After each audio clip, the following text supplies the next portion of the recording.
blood, sweat, tears.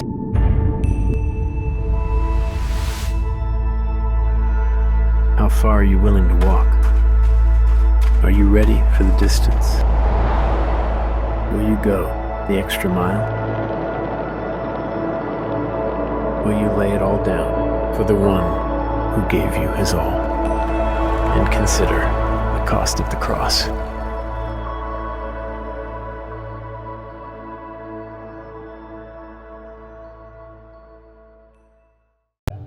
Yan.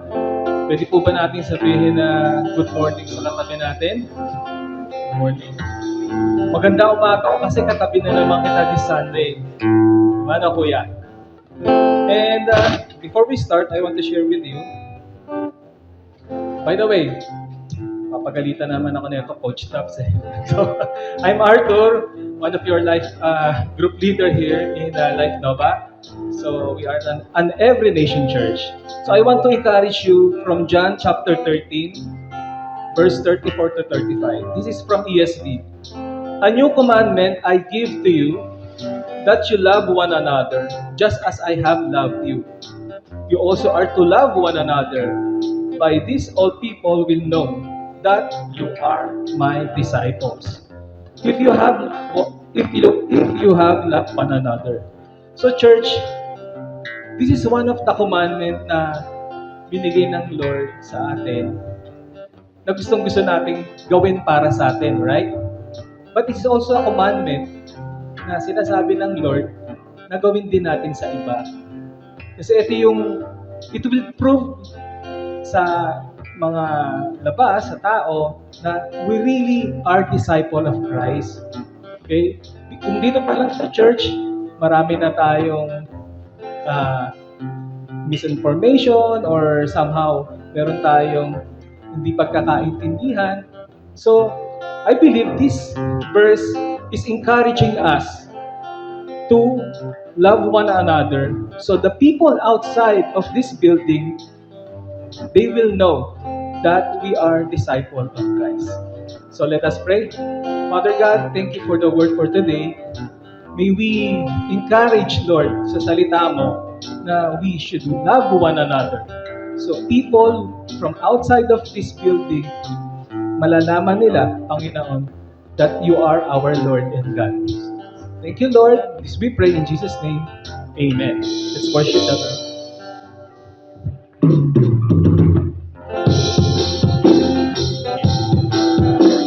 Sabay-sabay po natin awitan ang ating Panginoon ngayong umaga.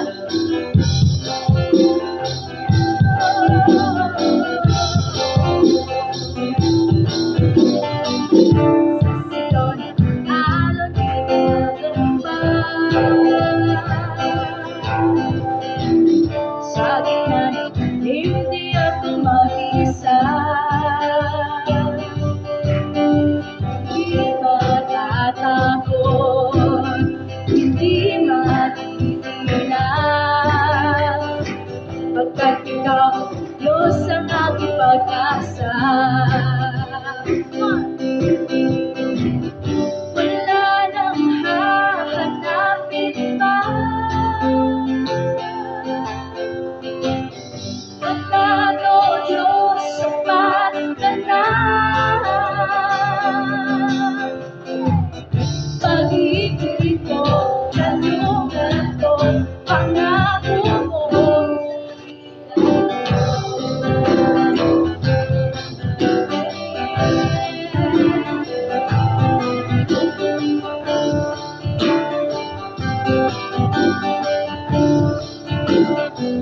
Ikaw ng alon, sa sigaw ng alon, yung mga bagbag. Sa gitna ng dilim, sa gitna ng hindi ako mag-isa. Hindi tayo matatakot, hindi matatakot, hindi matitinag, hindi matitinag. Pagkat ikaw ang Diyos, pagkat ikaw ang Diyos ang aking pag-asa. Hey, yeah. Wala nang hahanapin pa,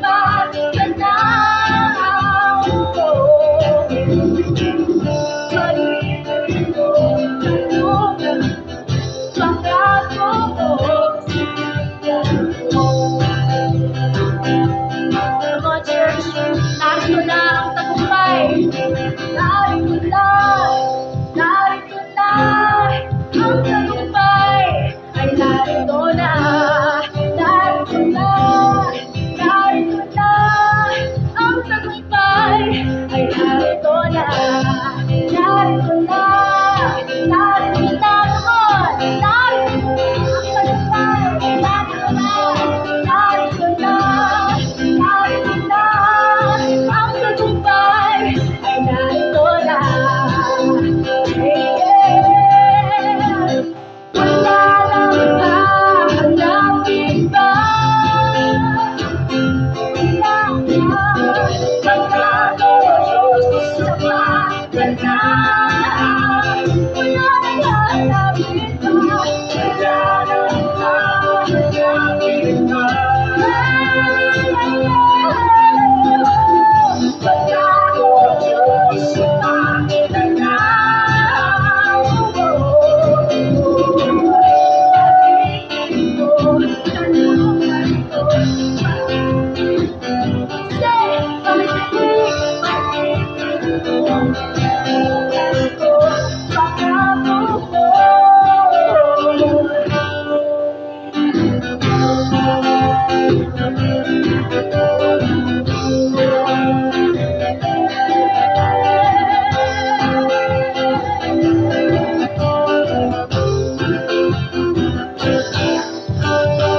You've got the heart of praise, come on. Salamat, Panginoon, dahil kami ay victorious sa pangalan mo, Jesus. Thank you, Lord.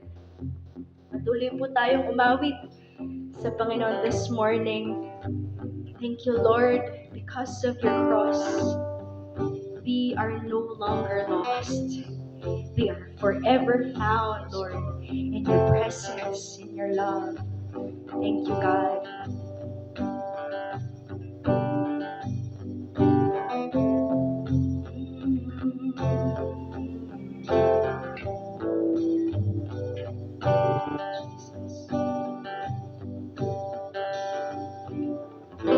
Forever found, never leaving. Marked by the blood that you spilled for me. Forever changed by your glory.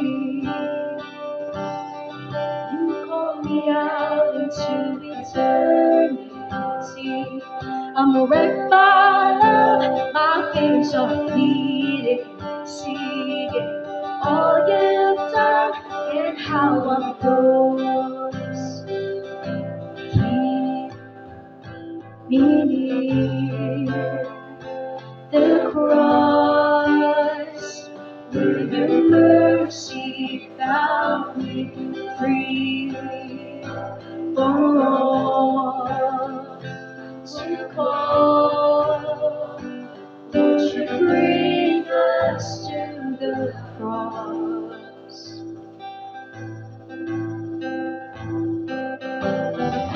Forever found and you give me,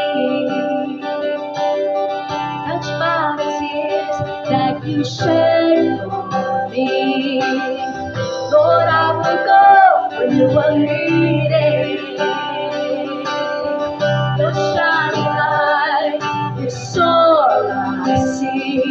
I'm wrecked by love, my fears are fleeting, seeing all you've done and how I'm yours. I'm wrecked by love, I'm wrecked by love, my fears are fleeting, seeing all you've done and how I'm yours.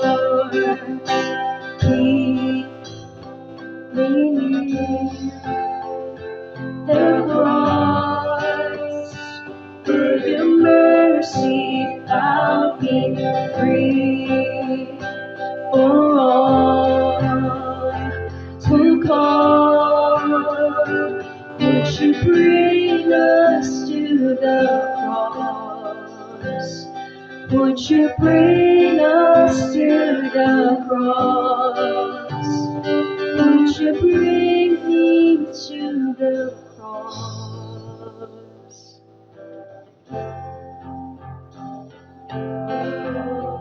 Jesus, keep us near the cross.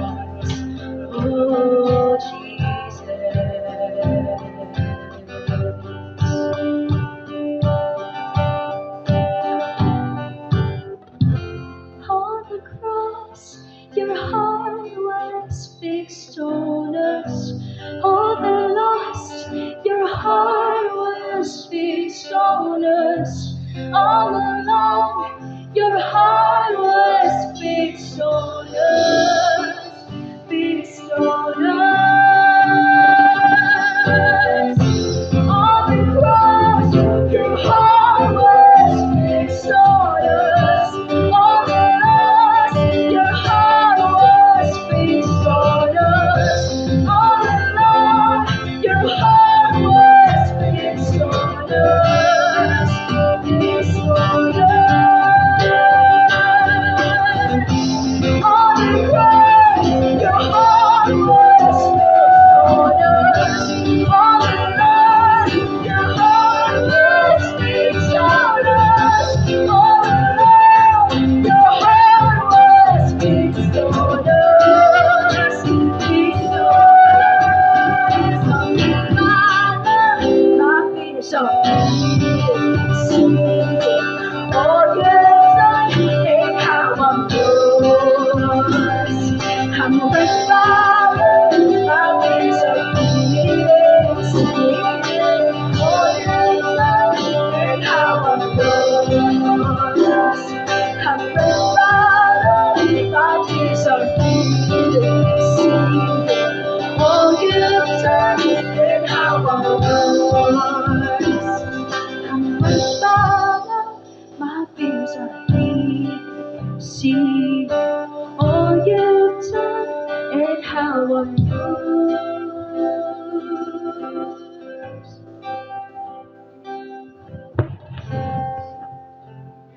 Thank you, Father God. Truly, Lord, you mark us by your blood, Father. Thank you, Lord, that we have an assurance, Lord, na kami sa iyo, Panginoon. Thank you for your precious blood, O Jesus. This we pray in Jesus' name. Amen and amen. I want to encourage everyone. We will be on the mode of giving. I want to exhort you that Deuteronomy chapter 15, verse 10. So give freely to needy people. Let your heart be tender toward them. Then the Lord your God will bless you in all your work.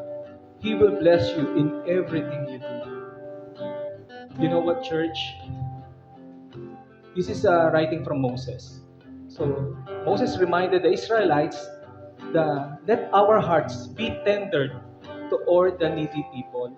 Napakasarap magbigay po. So it is also our way of worship to God. So be obedient on giving, lalong-lalo na po sa mga taong nangangailangan. So with that, we have our means of in tithes and offering. We have GCash, we have PayMaya. So wala po tayong ligtas, lahat po ng access sa pagbibigay kay Lord, meron po tayo. And through that, if there's any kids in the house, you know, the Lord is very passionate with the next generation. So, kailangan nating mag-pray ang mga bata, especially yung mga teachers din nila sa kids ministry. Can we lay our hands in our kids? Lord, thank you for their life. Salamat po, Lord, sa buhay ng mga batang nandito. Lord, napaka-importante ng next generation mo sa kanila, Panginoon. Kaya Lord, turuan mo silang sumunod sa iyo. Turuan mo silang magmahal tulad ng pagmamahal mo sa ibang tao, Panginoon.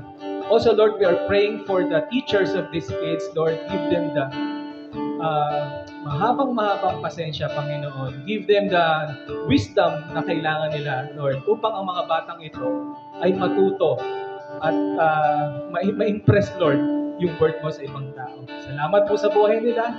We praise you, Lord. We honor you. This we pray in Jesus' name. Let's continue to worship the Lord.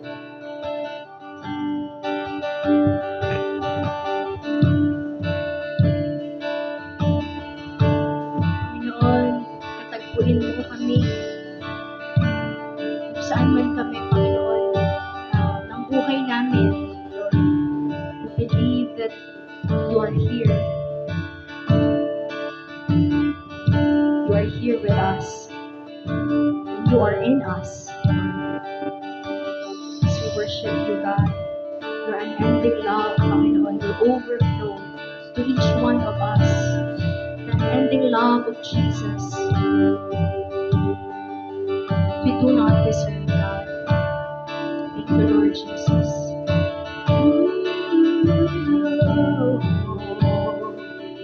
We worship you, Lord. We worship you, God, this morning and every morning. Praise you, God. Exalt your name, God.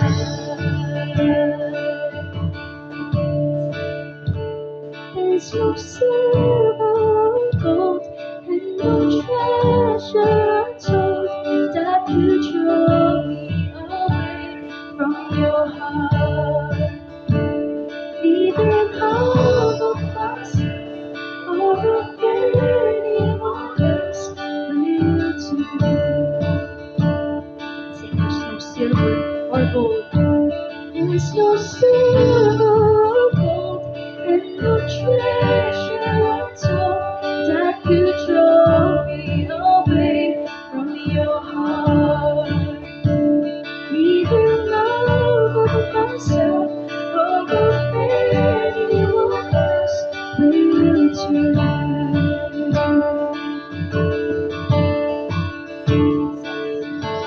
Jesus, nothing compares to His grace that rescues me. Savior, now and forever, Your grace is all I see.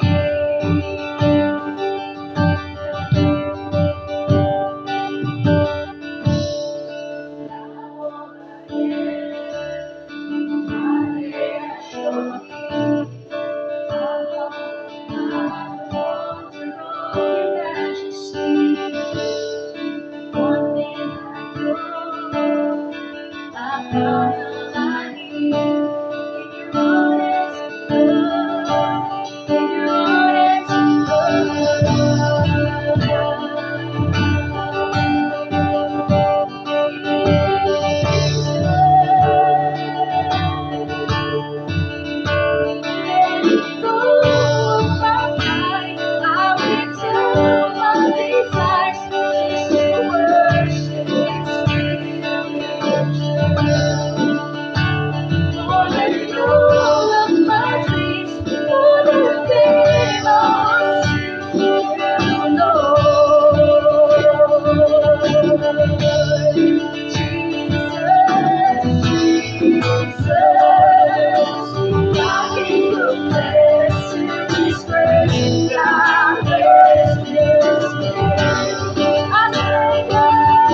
Yes, Lord. In your unending love. In your unending love. In your unending love. In your unending love. In your unending love. In your unending love.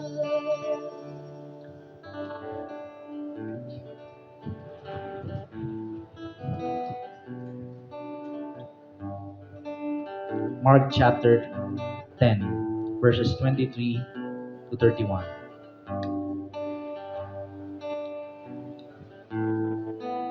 Before we read this, I want you to close your eyes and imagine what the text is saying. I will read, and after that, we're going to pray. And Jesus looked around and said to his disciples, "How difficult it will be for those who have wealth to enter the kingdom of God." And the disciples were amazed at his words. But Jesus said to them again, "Children, how difficult it is to enter the kingdom of God. It is easier for a camel to go through the eye of a needle than for a rich person to enter the kingdom of God." And they were exceedingly astonished and said to him, "Then who can be saved?" Jesus looked at them and said, "With man it is impossible, but not with God. For all things are possible with God." Peter began to say to him, "See, we have left everything and followed you." Jesus said, "Truly I say to you, there's no one who has left house or brothers or sisters or mother or father or children or lands for my sake and for the gospel, who will not receive 100-fold now in this time, houses and brothers and sisters and mothers and children and lands, with persecutions, and in the age to come eternal life. But many who are first will be last, and last first." This is the word of God. Lord, we thank you for this morning. Salamat, Panginoon, for your word that teaches us and guide us and lead us to life. Lord, as we gather bilang isang church, we humble down in the wonders of our majesty in our lives and what you are doing in this world. As one church, Lord, we come together and worship you, not just with songs, but with hearts surrendered. Thank you, Lord. This we pray in Jesus' name. Amen. You may now take your seats. Welcome to Life Novaliches, an Every Nation Church. We're here to love God and love people. So, tignan mo nga yung katabi mo. Kung people ba yan? Person ba yan? Yan. You're called to love. Or you're called to love that person. Yan. Alright, so we are, for those of you who came here for the first time, meron po dito mga first-timer. Yan, sa lahat po ng first-timer, we want to say, we welcome you dito sa Life Nova. We're a family here, and you're always welcome.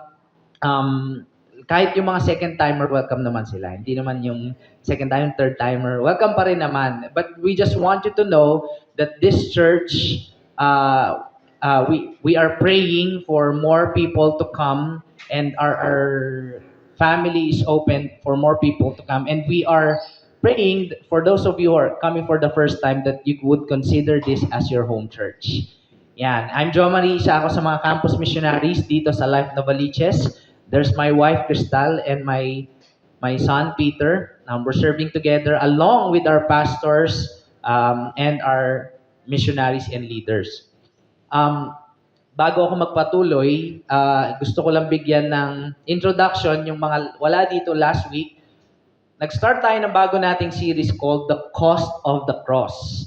Pagpasok ng medyo end ng February, papuntang March, kasi galing tayo, pagpasok ng 2025, we decided to establish firmly our faith on the very foundation ng Christian faith o ng pananampalataya natin, which is the cross.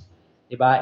Imbis na faith goals o kaya yung mga gusto mong maabot o kaya bucket list mo, ganyan, we started to go back and be founded sa cross ni Jesus. The very reason why we exist and why we live. And the central message of the Bible. Nung February, nakita natin or nalaman din natin, grabe recap, no, monthly. Hindi weekly. The love of God for His people and for the world. And the mission of His people to reach out to those who are lost. And now, the cost of the cross, while being saved o yung pagkakaligtas natin dahil sa ginawa ng Panginoon ay libre, it is free, there's a cost in living or following Jesus. That what we have participated or where do we belong is not just a religious group or religious organization, it is a relationship with Jesus. And sa lahat ng, kahit sa ang relationship naman, hindi yan madali. Meron niyang cost. Anybody here na married? Yan. You know what I mean.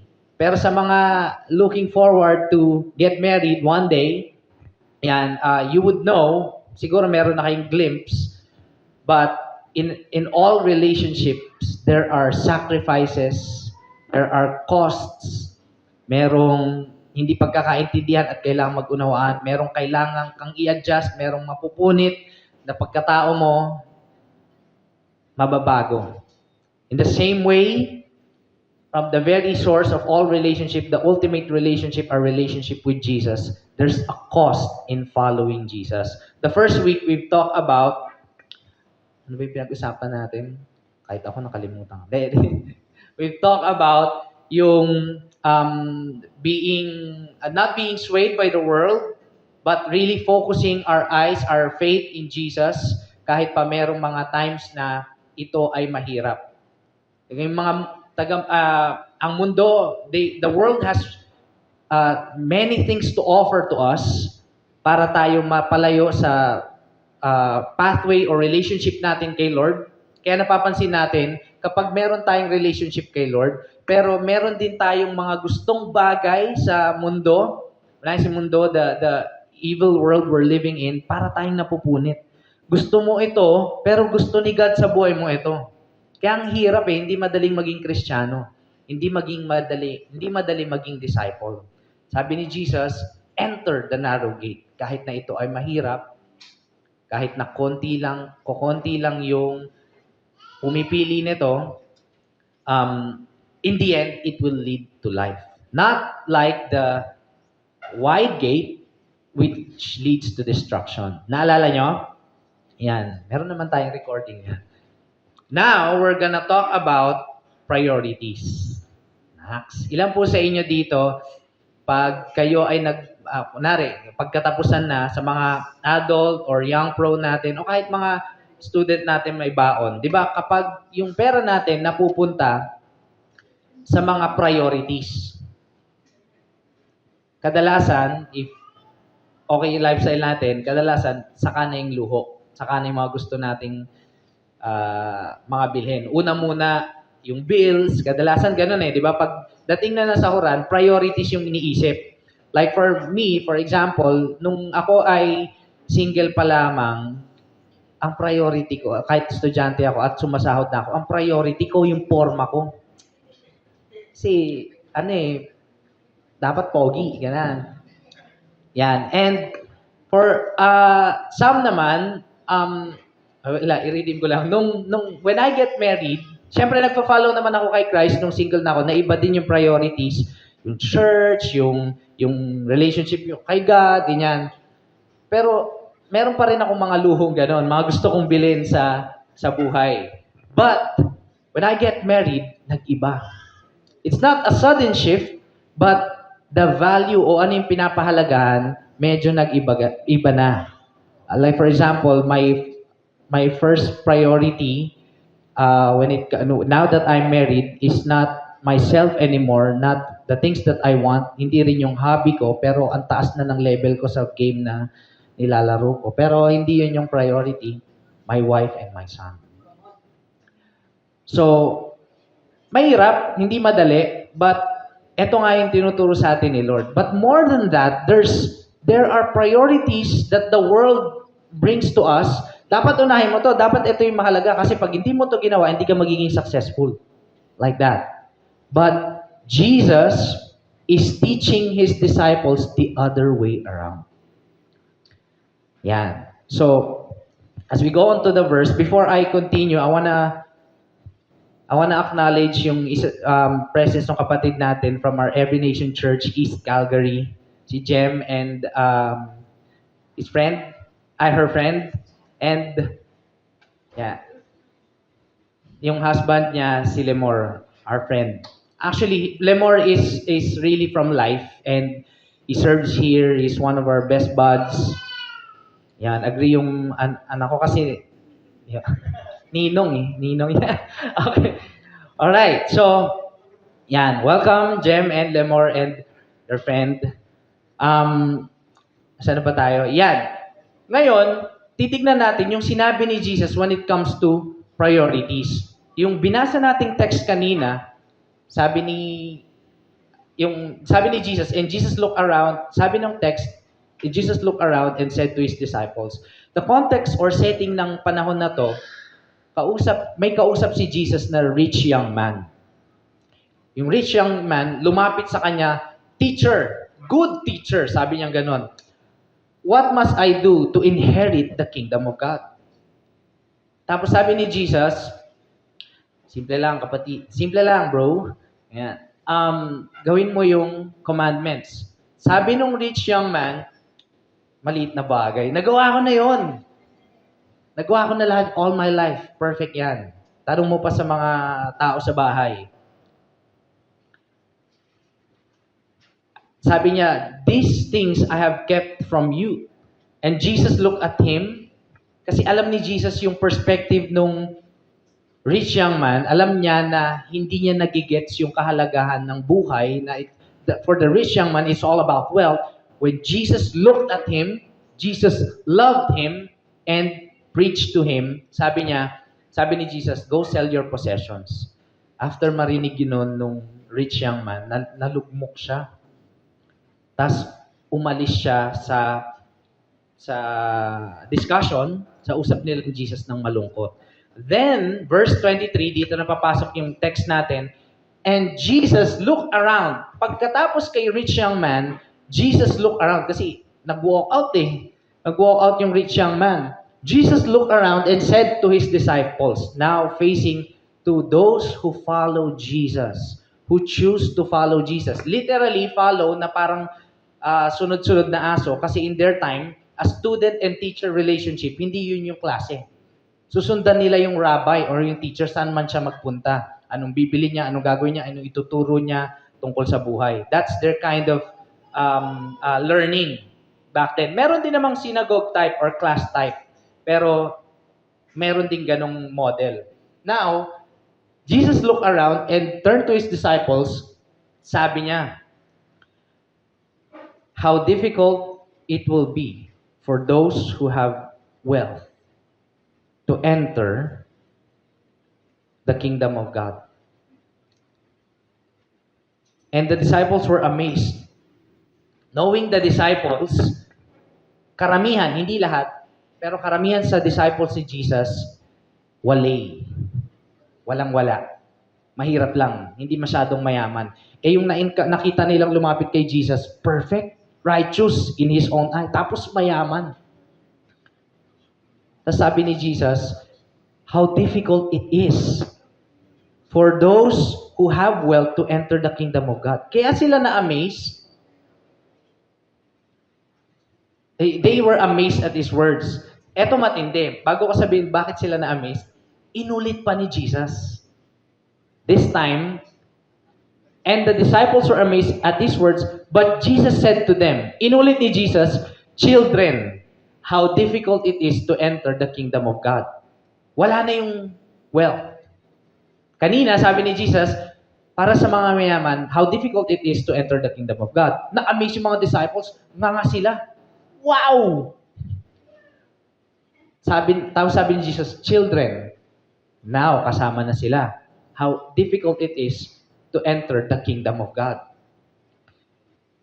It is easier for a camel to go through the eye of a needle than for a rich person to enter the kingdom of God.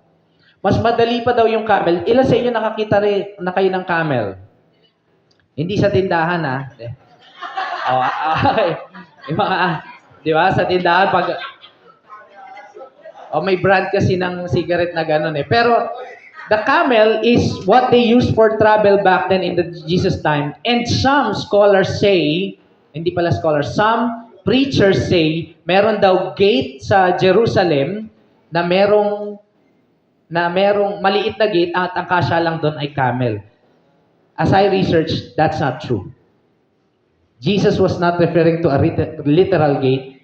He is making an analogy na ang isang tao na merong wealth ay mahirap makapasok sa kingdom of God. Verse 26, and they were amazed. Ngayon, they were exceedingly astonished. Kumbaga, kanina, ngumanga lang sila. Ngayon, napaatras na sila. Sobrang amazed nila. Bakit sila na-amazed?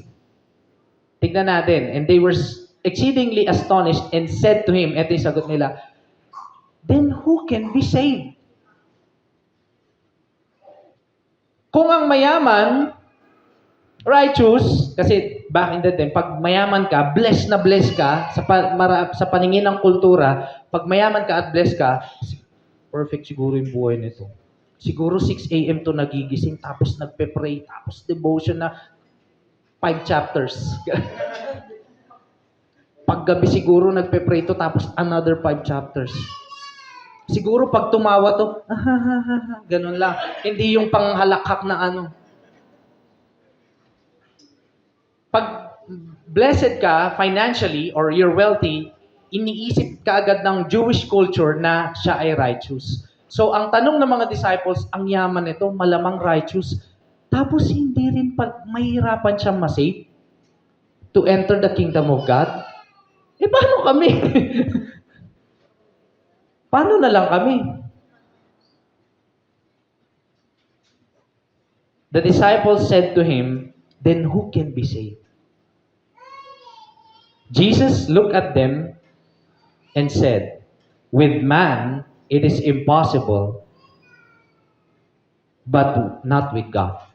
For all things are possible with God. Kumbaga sinasabi ni Jesus, kahit sa mata nyo, imposible yon. Sa paningin nyo, imposible yon, it is possible with God.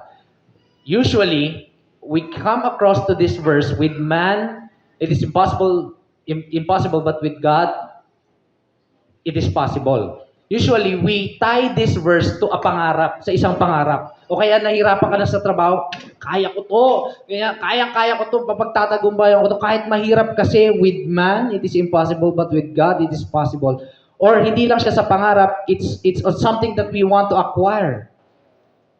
But the setting, the context ng verse is about entering the kingdom of God. This is not for ambition.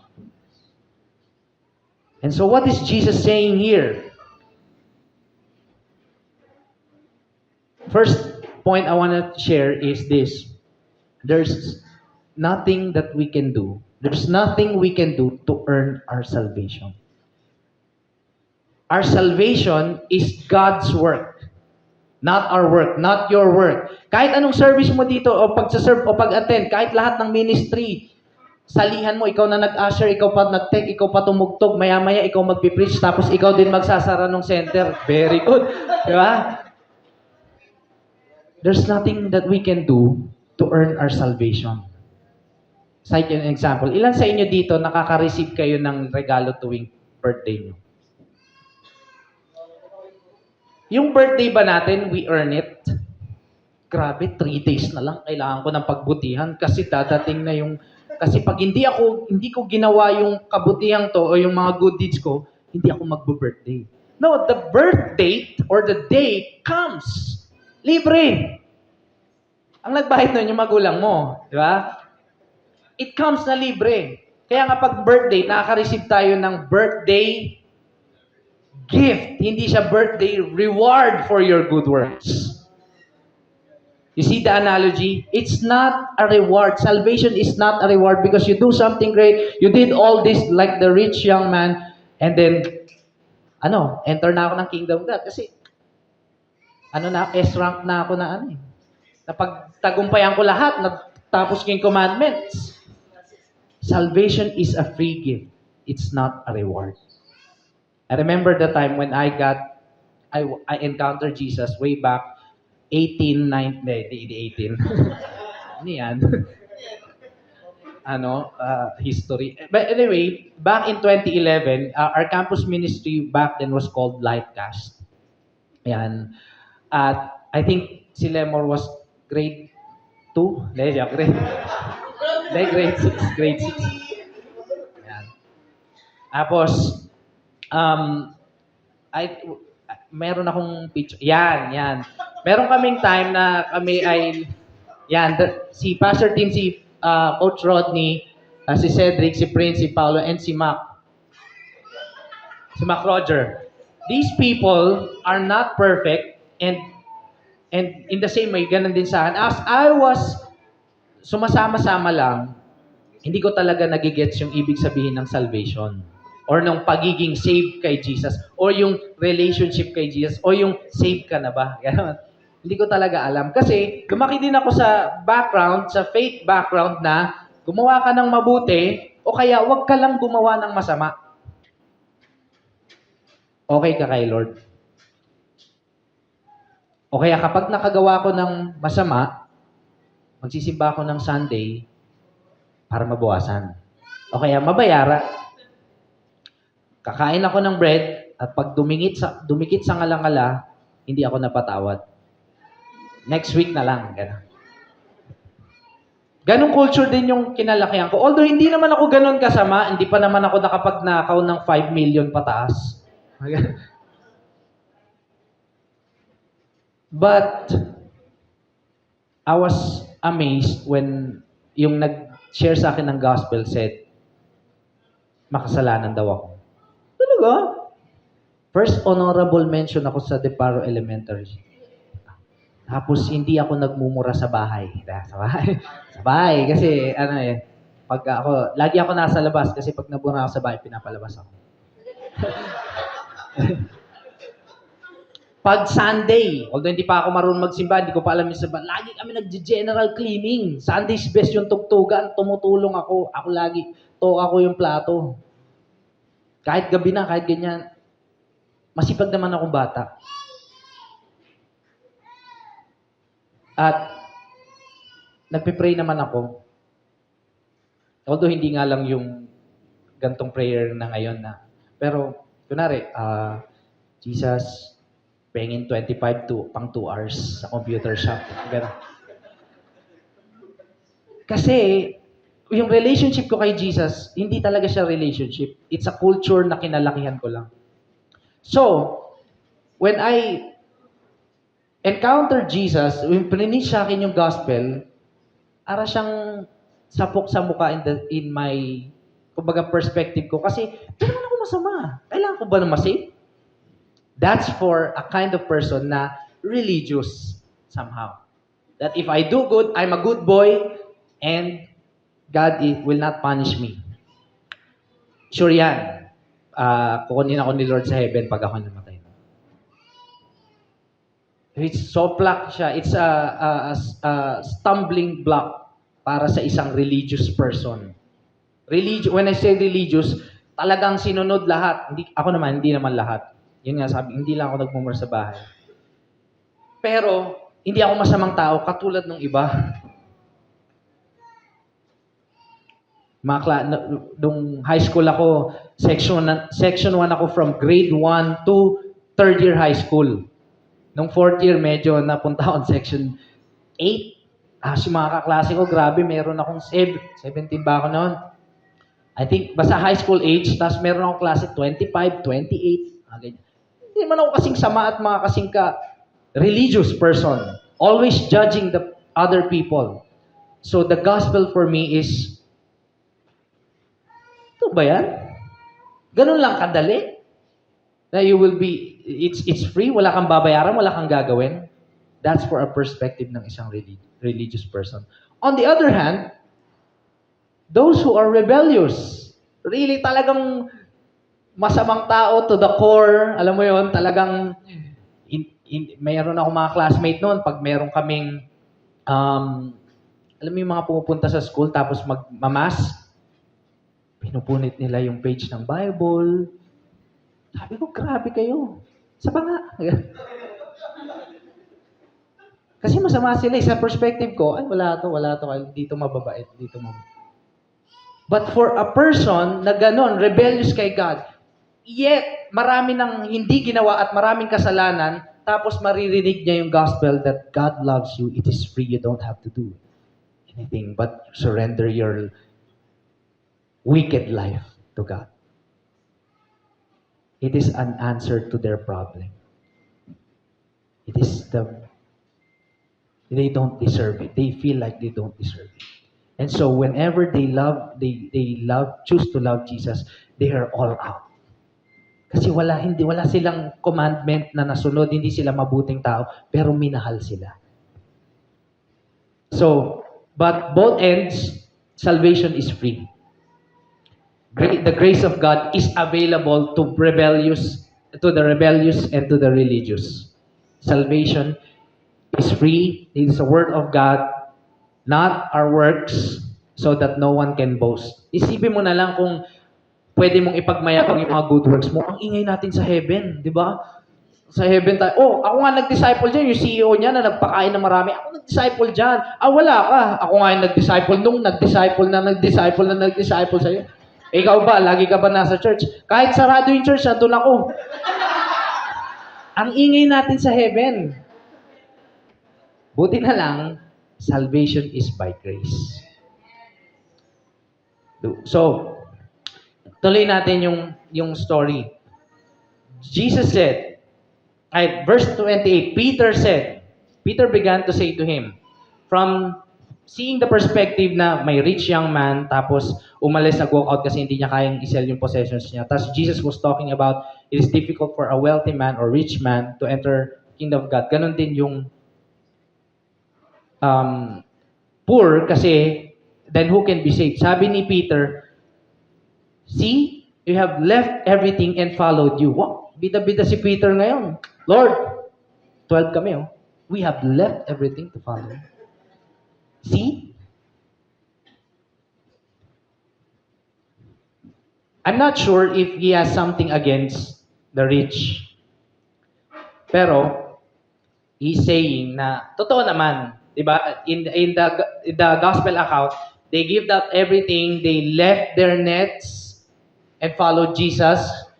Yun yung kinabubuhay nila, iniwan nila yon para sundin si Jesus. Kumbaga, pinili nilang maging mahirap. Now, sabi ni Jesus, it is difficult for a rich person to enter the kingdom of God. He's not saying na kapag mayaman ka, wala ka ng pag-asa. Matik, decline ka sa kingdom of God. He's not saying that. Sabi ni Jesus, it is difficult. And remember, sabi niya, kung imposible sa tao, possible kay God. So, hindi niya sinasabing, pag mayaman ka, matik, decline ka sa kingdom. No. In the same way, he's not saying na kapag mahirap ka, automatic, pasok ka na kaagad sa kingdom. He's not saying that. What Jesus is trying to say is, and also, the Bible teaches many things, warns us na kapag marami tayong masyadong ina-acquire na wealth, yung focus natin sa relationship natin kay Jesus, na pupunta sa wealth. For the rich, they always want to acquire assets. Next, counting term, assets that produce assets. For the poor, they always want to have expenses. Pero hindi ngayon, automatic pag mayaman ka, reject ka na. Automatic kapag mahirap ka, pasok ka na. That's not what Jesus is saying. But the Bible clearly warns us to those who acquire wealth, merong temptation at merong nag-e-entice sa'yo at malilid ka astray. Parang sa panahon natin ngayon, whenever there are preachers who say, follow Jesus and you will have a BMW.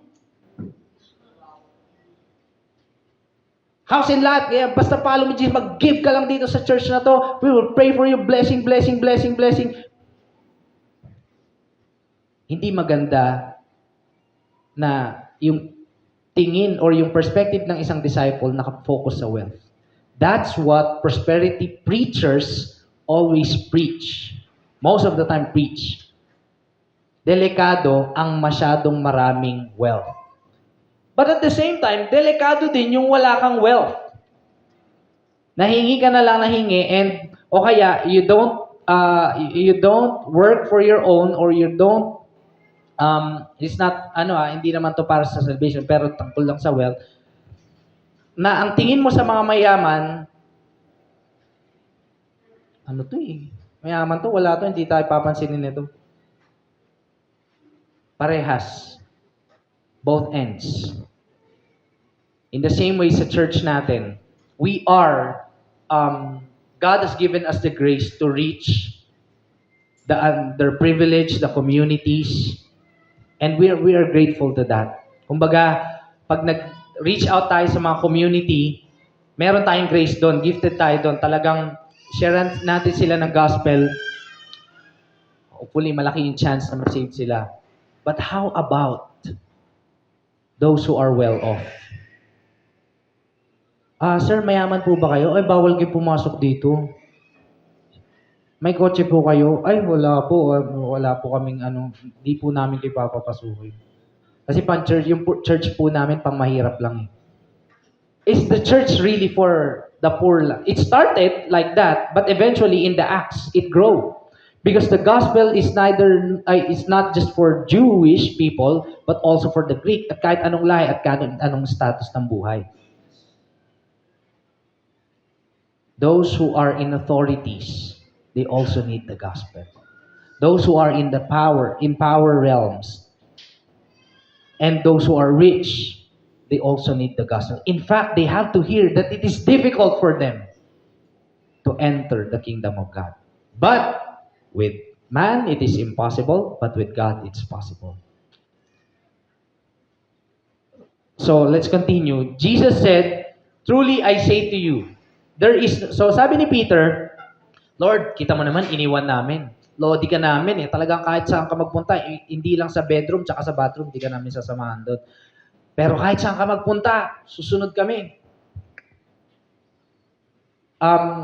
Sabi ni Jesus, I say to you, truly I say to you, there is no one who has left house, or brothers, or sisters, or mother, or father, or children, or lands, for my sake, and for the gospel, who will not receive 100-fold. Now, in this time. Sino nagsabi nito? Hindi si Peter, hindi si pastor, hindi si preacher, si Jesus. If Jesus said, walang sino man ang those who, ang hirap kasi Tagalogin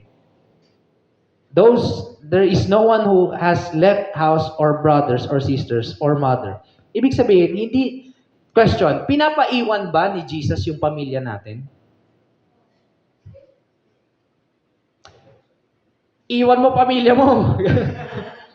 Doon ka lang sa goal, ganyan. Question, pinapaiwan ba ni Jesus yung pamilya natin? Cultural context. Kasi kadalasan, nami-misinterpret ito ng karamihan. Iwan ko na yung pamilya ko. Iwan ko na yung asawa ko kasi laging nagbubunga sa bahay. Sabi ni Jesus, thank you, Lord. Hindi. He's not saying that. Culturally speaking, sa Pilipinas kasi, close family ties naman tayo But in their time, kapag kunari lang, ang anak ko si Peter, naniwala kay Jesus na ang tingin ko ay against authorities, against Jewish customs, Tapos preach na siya daw ay anak ng Diyos. Isa lang ang Diyos natin. All this time, isa lang ang Diyos natin. Hindi magkakaanak yun. Baliw siguro yan. Huwag ka mag-follow dyan. And in fact, ikinamamatay nila kapag nag-follow sila kay Jesus at nagsabi sila that their faith is not on the Roman Empire, not on the Jewish tradition or the Jewish leaders, but on Jesus. Napapersecute sila, ikinamamatay nila, tiwalag sila. And so, Jesus was saying, sa ganong klaseng sitwasyon, at pinili mo ko,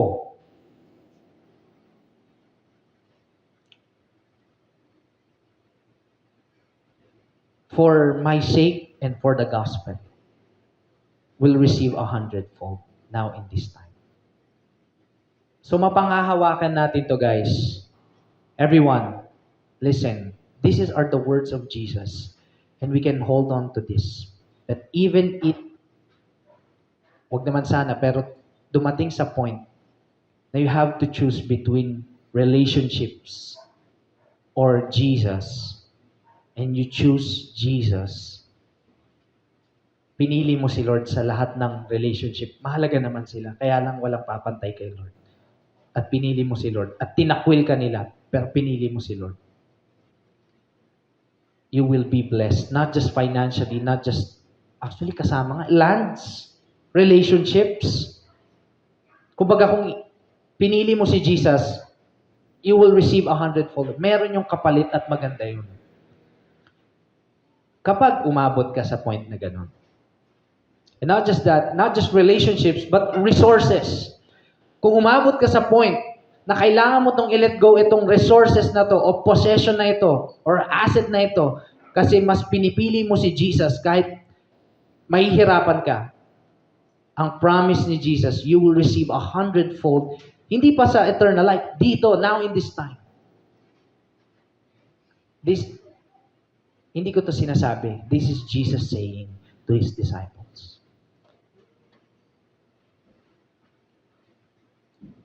Point number 2 I want to share is this. Jesus is more important than anything else in our lives. Student, single, adult, married, senior, those seasons of our life, lahat yan merong magagandang possession or resources or na meron ka na-acquire. Pero in all those things, kahit nga hindi mo pa natatanggap at gustong-gusto mong matanggap, nothing is as important as Jesus. Yun yung, and not just that, when you choose Jesus, sabi niya, this is His own word, receive 100-fold. For my sake, doon muna tayo sa for my sake. Jesus is more important than anything else in our lives and in this world. And for the gospel, sabi niya dyan, for the gospel, there's a mission involved. Following Jesus is a costly commitment. Marami kang ile-let go. At mamahalin mo siya. Mamahalin mo siya. But also, when you follow Jesus, you will also learn to love others. Because the gospel is not for Jesus. Pinipreach ba natin yung gospel kay Jesus? We preach the gospel to the lost, to unchurched. And so, the gospel, kung meron mga tayong mga resources na nasasayang, para lang yung isang tao ay ma-preach siya ng gospel, because you learn to value the people, you learn to have compassion for the people, you will receive 100-fold in return. Grabe yung promise ni Jesus. It does not just talk about, He did not talk about loving yourself. He talked about choosing Jesus. He did not talk about self-preservation, but loving other people for the sake of the gospel. Kaya kahit anong resources yung ma-acquire natin, mas importante daw si Lord. Mas priority na Lord. Kadalasan, ang iniisip natin, just to correct some of our thinking and ganun, I am also guilty of this. Kadalasan, tayong mga tao, linear tayo mag-isip. Jesus, asawa, bahay, ay pamilya, bahay, resources, ganyan-ganyan. Linear. Kaya ganon, linear. And that's fine kung tayo ay nagsisimula pa lang. But we come to realize it's not just linear. It's, ano ba tawag? Jesus is not just the top priority. Kasi may number 2, may. Jesus is the center. Your family centers to Jesus. Your resources centers to Jesus. Your work life centers to Jesus. So, hindi siya yung pagka-Sunday, si Lord, Monday, next na, yung next important kay Lord. Hindi siya linear. Center. Is Jesus at the core of every decisions that we make. Jesus is more important than anything else in our life. One quick story before I continue to the last point. There's this friend of ours, we celebrated yung kanilang business, dinedicate nila kay Lord kahapon pala. Kahapon. And we were there. Grabe yung kahapon lang pala. Yung mga wala pang tulog dyan, kaway-kaway. So, yan, Ram and Nelly had their business, but this is their prayer. Si Pastor Tim yung nag-dedicate and si Pastor Tim una, nilead niya sila in prayer. But this is their prayer as well. Na hindi lang siya tungkol sa business. First and foremost, itong business na yun, yung business na yun ay mag-glorify si God. Sa pamamagitan ng kahit anong paraan, magbibigay sa ibang tao, o kaya magbibigay ng trabaho sa ibang tao, o kaya magpapatuloy sa production ng walang kino-compromise na quality, hindi nandadaya sa legal docs sa government. Pixel na lang tayo para mas mabilis. No, they want to honor God. Because more than the success of the business, God's honor is at the center. And as well, yung priority. So, bili na kayo. Nag-promote, no? Okay. Huwag kayong mag-alala, wala man tayong kickback doon. We just want to support our friend. Yan. Alright. So, verse 30. Sabi ni Jesus, you will receive 100-fold. 100-fold. Now in this time, houses and brothers and sisters and mothers and children. Look at this. I observed na sa una, iso-surrender mo yung kompleto father, mother, children, ganun. Pero yung babalik na daw sa'yo, 100-fold, houses, brothers, sisters, mothers, children, lands. Eto matindi, ang gandang promise ni Jesus, with a combo of persecutions. Because the Christian life is never easy. It's not just about financial or wealth blessing.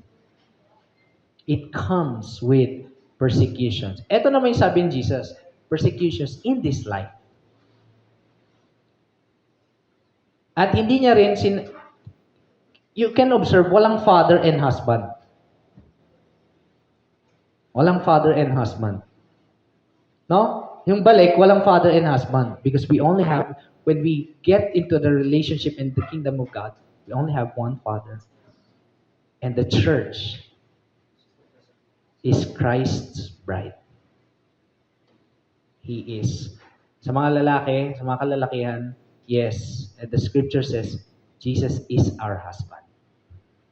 Tayong church, collectively, ay bride. So, yun ang promise ni Jesus that when we choose Jesus over everything else and He is the center of our lives, 100-fold of these things. With persecution. Yon. And as we come to a close, I want to just highlight this word persecution.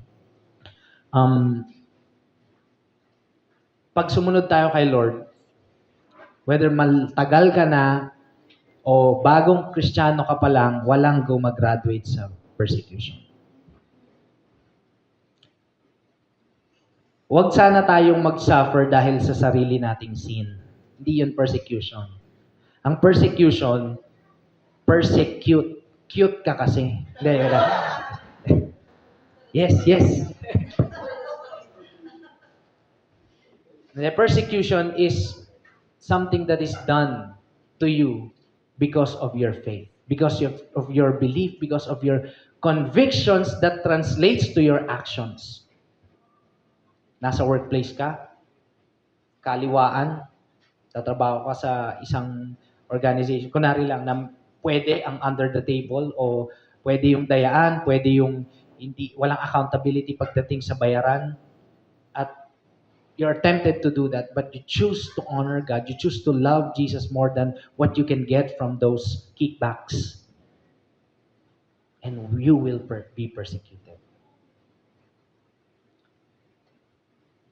Talaga? Hindi ka nagaganyan?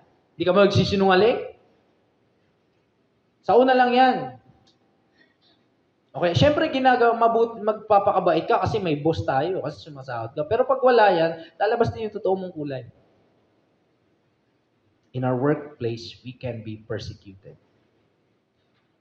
In our families, I have heard many testimonies ng mga young people that they are being persecuted because of their faith. Subukan mong umattend dyan ulit. Subukan mong mag-born again, ganyan. Hindi ka na namin kikilalanin. Hindi ka na titirhan ng ulam. Ganong persecution yun sa last cast nun eh. Hindi ka na makaka-uwi. Hindi ka lalabas. Pa-Christian ka pa, hindi ka nga naghugas ng plato. O kaya, when it comes to adulting, when you follow Jesus, you learn to value people and you learn to give to people. So, kadalasan, napapansin mo yung mga kasabayan mo, marami na silang naipundar. Ikaw, parang lugi ako, Lord. Simula nung naging Kristiyano ako, mas maraming nawala. Mas maraming na-sacrifice. Hindi lang ako nag-sacrifice ng resources, marami ding nanakit. Marami ding hindi naniwala sa akin. Marami friendship over. Dahil pinaglaban ko lang yung tama, which is sinabi ng Word of God. Marami na akong healthy conflict. Parang, bakit ganun?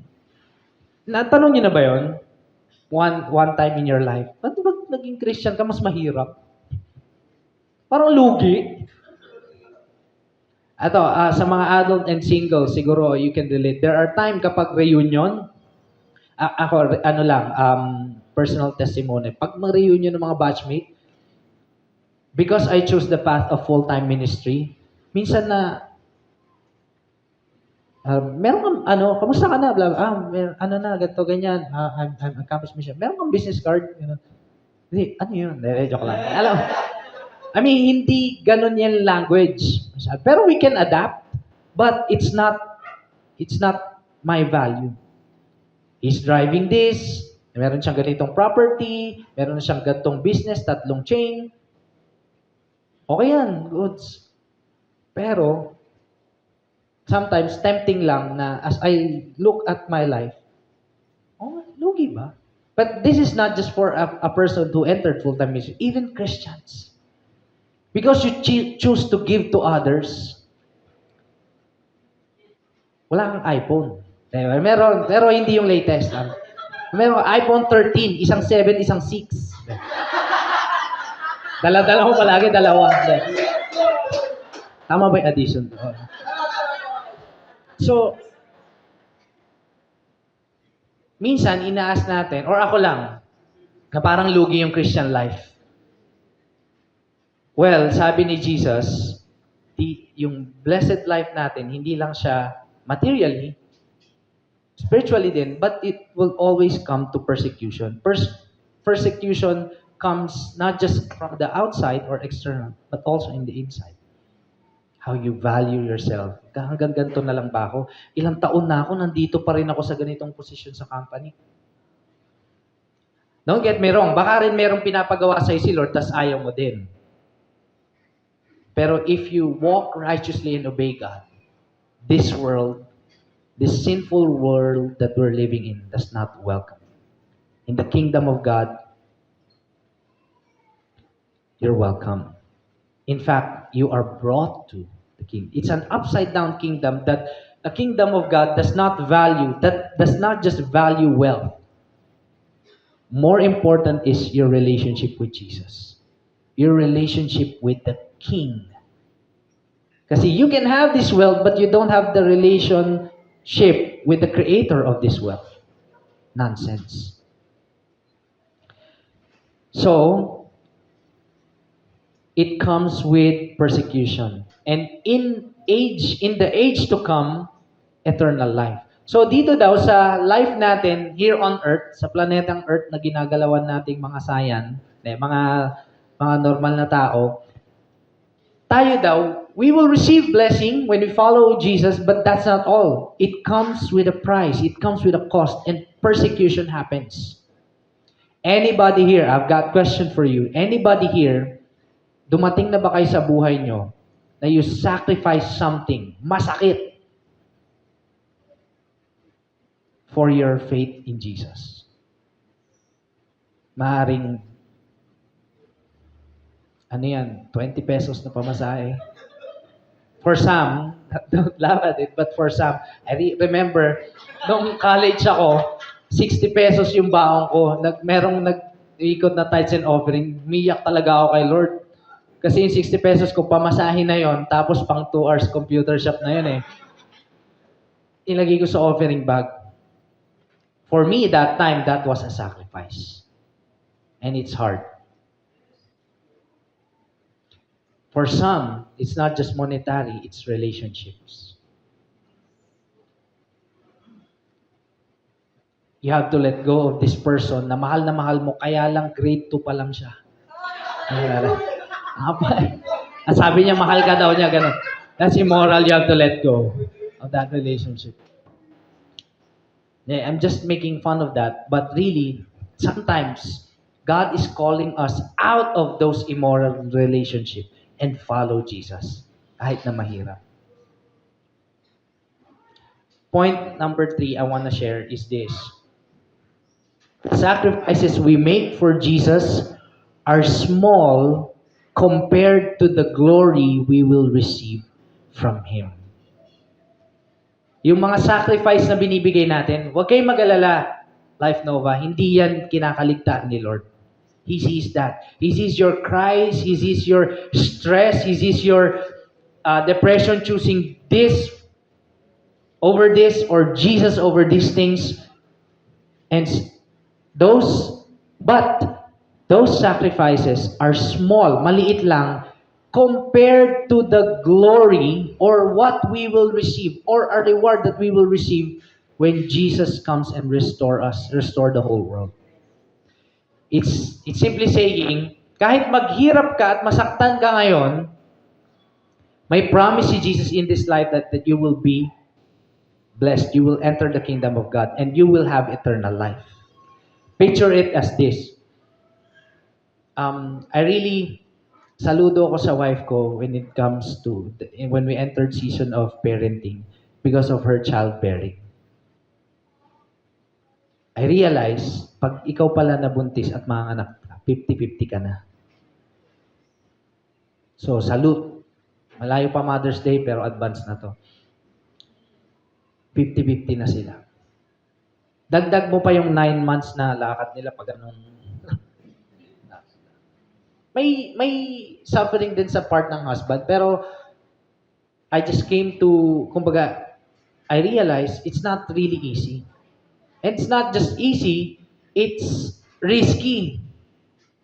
Life at risk.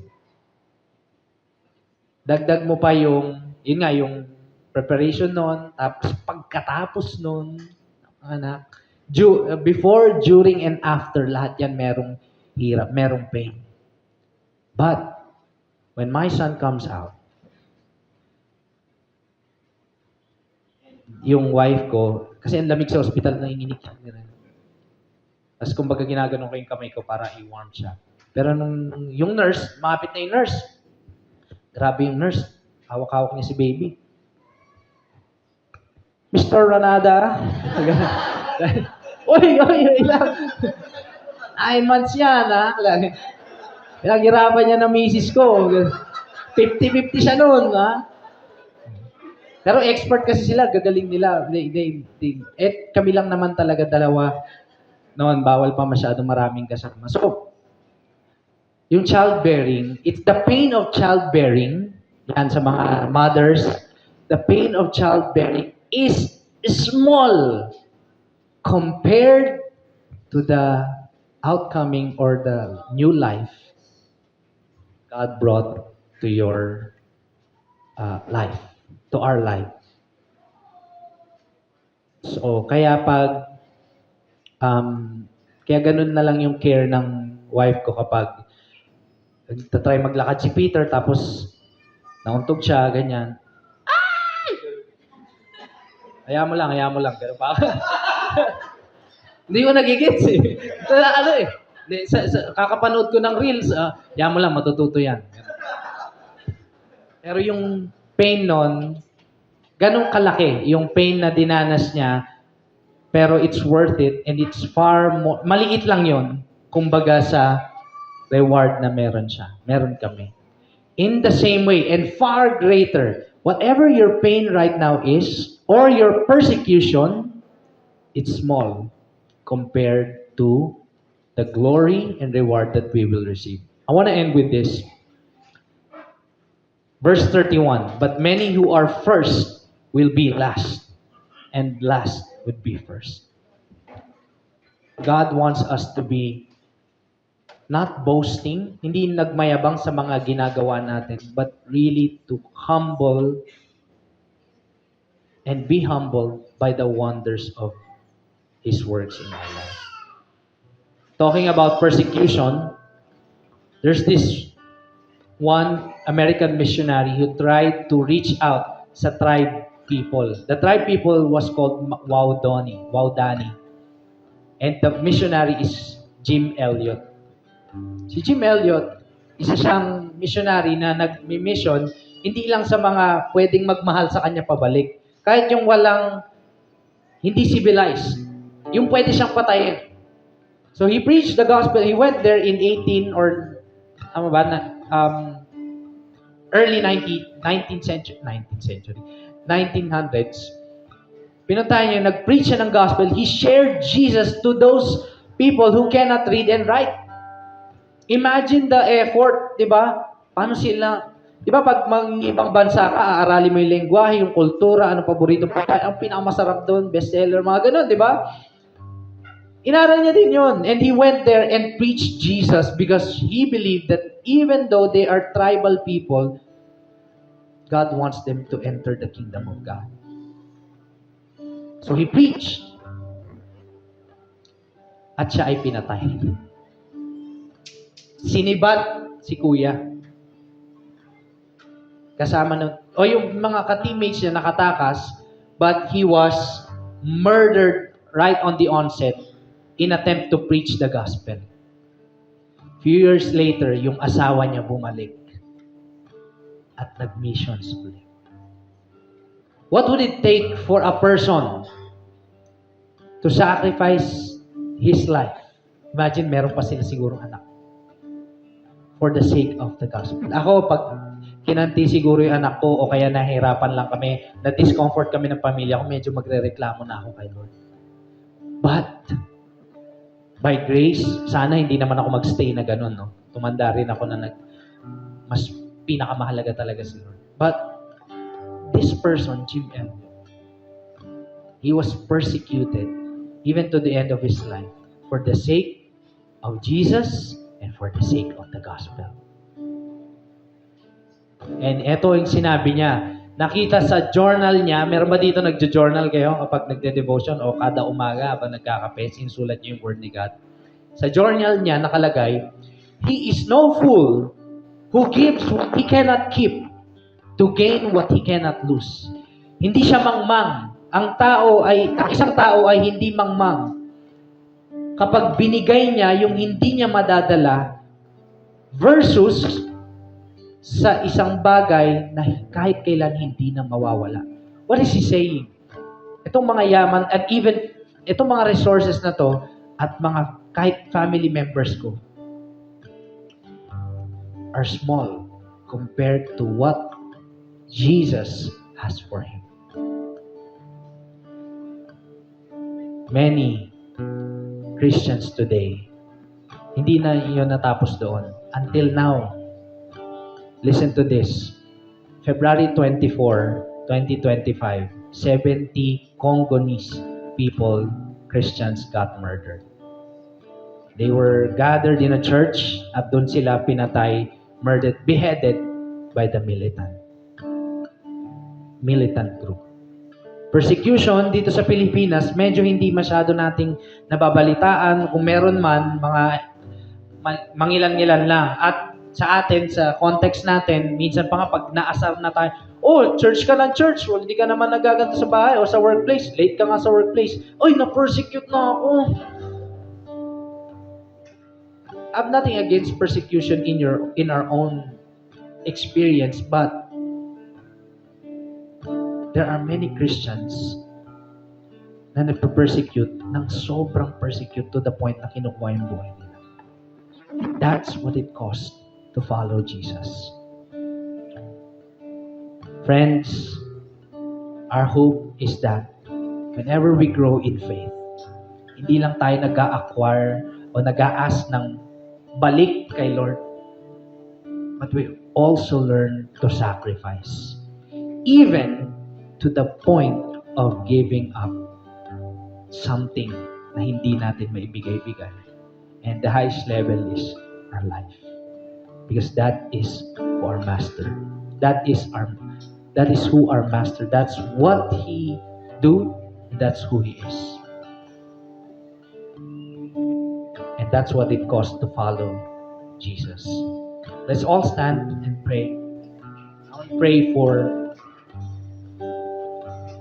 before we pray, sabi ko nga kanina, maraming Kristiyano yung nape-persecute dahil sa pag-follow nila kay Jesus. In fact, the news says, sinabi lang nila na we believe in Jesus and then they got beheaded.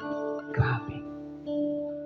In the comforts of our vicinity, in the comforts of our nation, wala tayong binatbat. But nevertheless,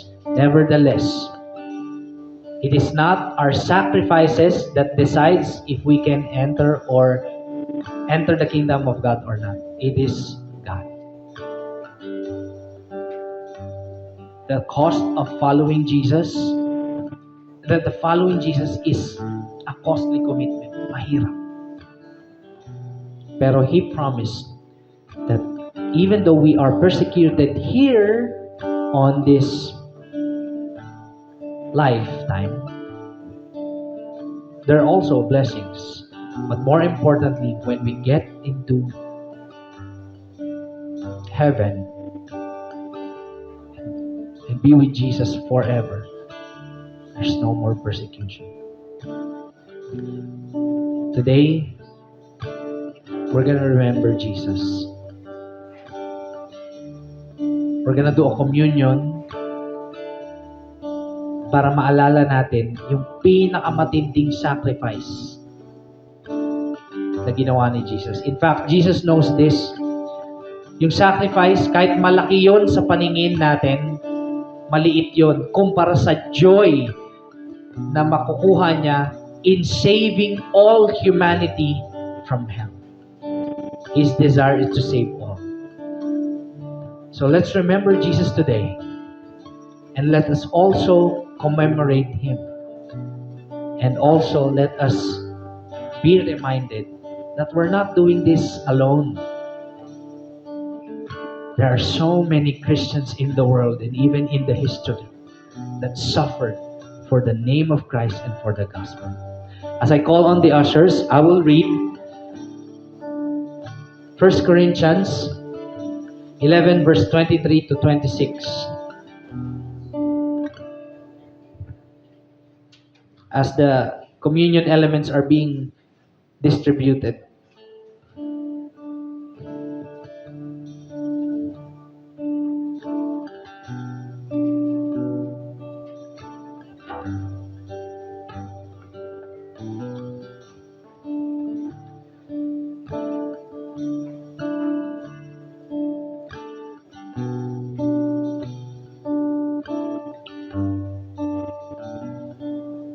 For I received from the Lord what I also delivered to you, that the Lord Jesus, on the night when he was betrayed, took bread. And when he had given thanks, he broke it and said, "This is my body which is for you. Do this in remembrance of me." In the same way, he also took the cup after supper, saying, "This cup is the new covenant in my blood. Do this as often as you drink it in remembrance of me. For as often as you eat this bread and drink the cup, you proclaim the Lord's death until He comes." Taas natin yung tinapay. The bread symbolizes the body of Jesus, our Lord and Savior, that was pierced in the cross, on the cross. His body was pierced, not just pierced, but almost dead. Almost. But He did that so that we can be saved. Sabi ng Bible sa atin, sa mga sugat ni Jesus, ang mga sakit natin ay gagaling.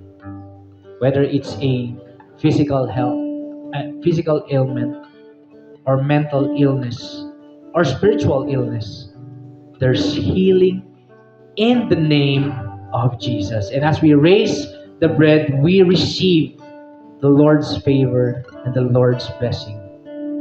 Let's pray. Lord Jesus, salamat. We just want to thank you right at this moment. As we remember you, we thank you for the sacrifice. And thank you kasi it's not our own good works. If it is, we cannot enter the kingdom of God. We cannot be saved. But because it is your good work who saved us. Thank you for your stripes. Because of your stripes, we can be healed. We are healed. We claim that in the mighty name of Jesus. Amen. Amen. This is the body of Jesus, broken for us. Our response would be, thanks be to God. Let's all partake.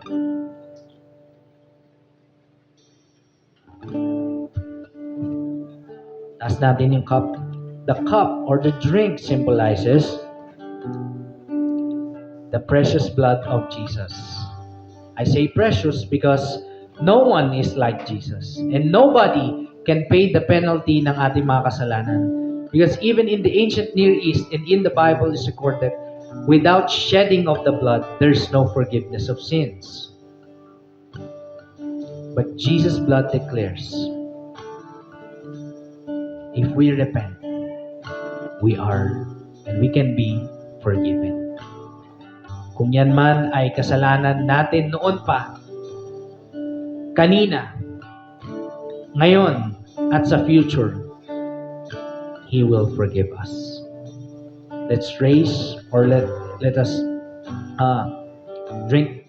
Let's pray before we drink the cup.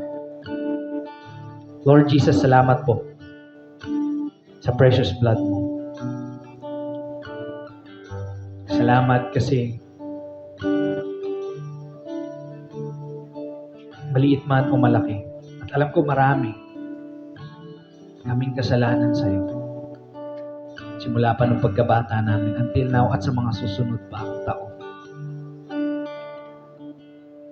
Thank you because your forgiveness is always there and your love is unconditional. That no matter what background we came from or what sin we thought seemingly it is too deep, it is too great, but your love is greater. Your blood washes all away our sins, and you remember our sins no more. And we are turned as white as snow. We love you, Lord. We are grateful. Words cannot express how grateful we are to what you have done for us. Thank you, Lord. This we pray in Jesus' name.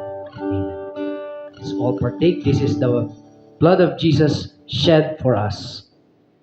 Thanks be to God.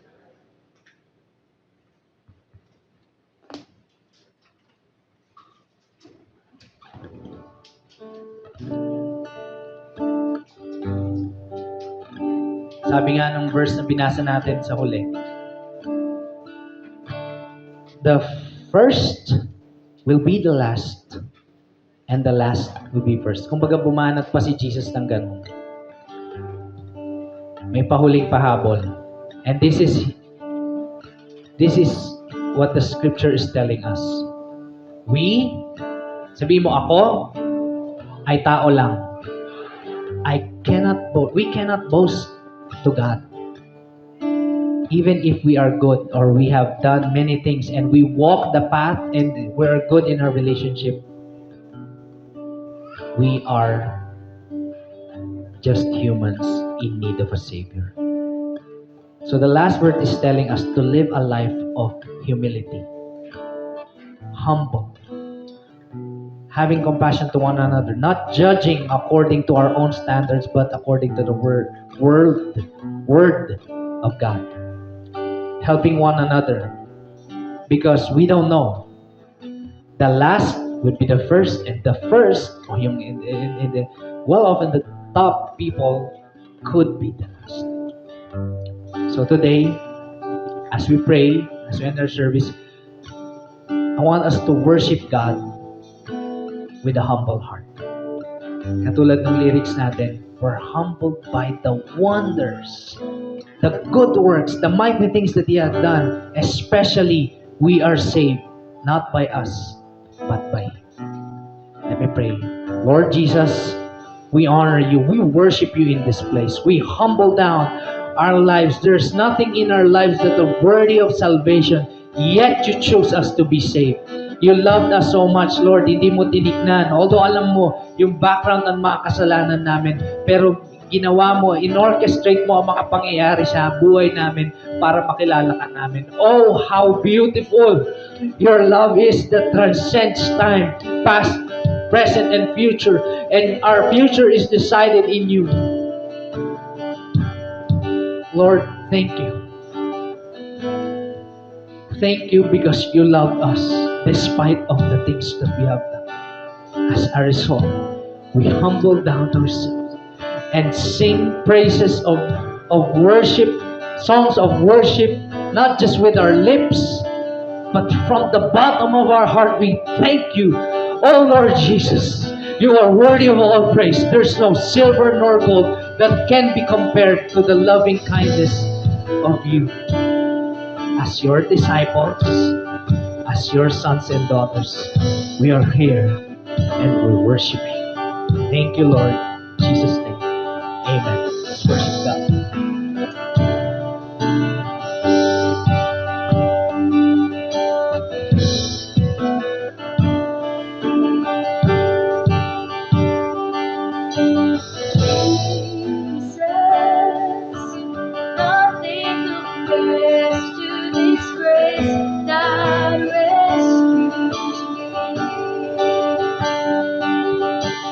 Savior,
Thank you, Jesus. Thank you.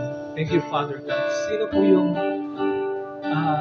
sobrang na-touch ng preaching na yun? Thank you, Coach Taps, sa talagang ang hirap maging disciple ni Lord, right?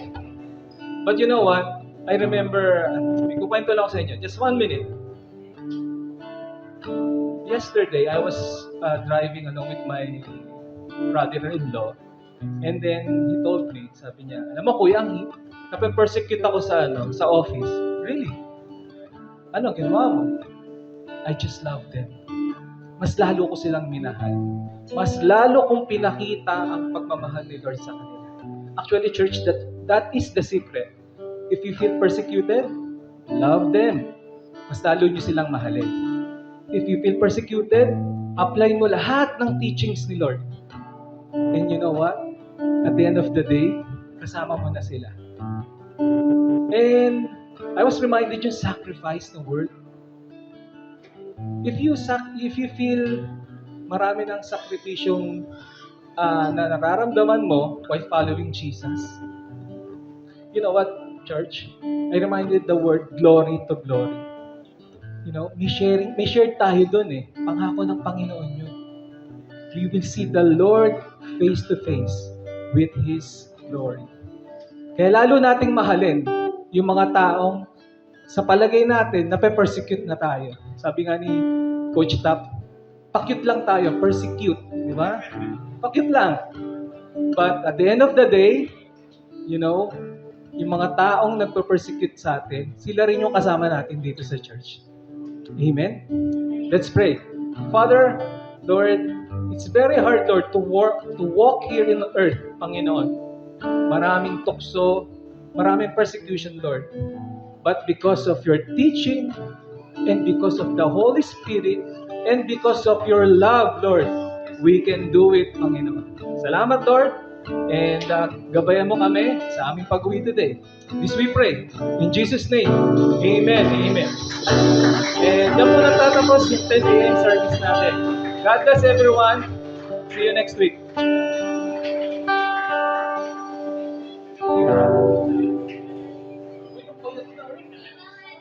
Umiyak na.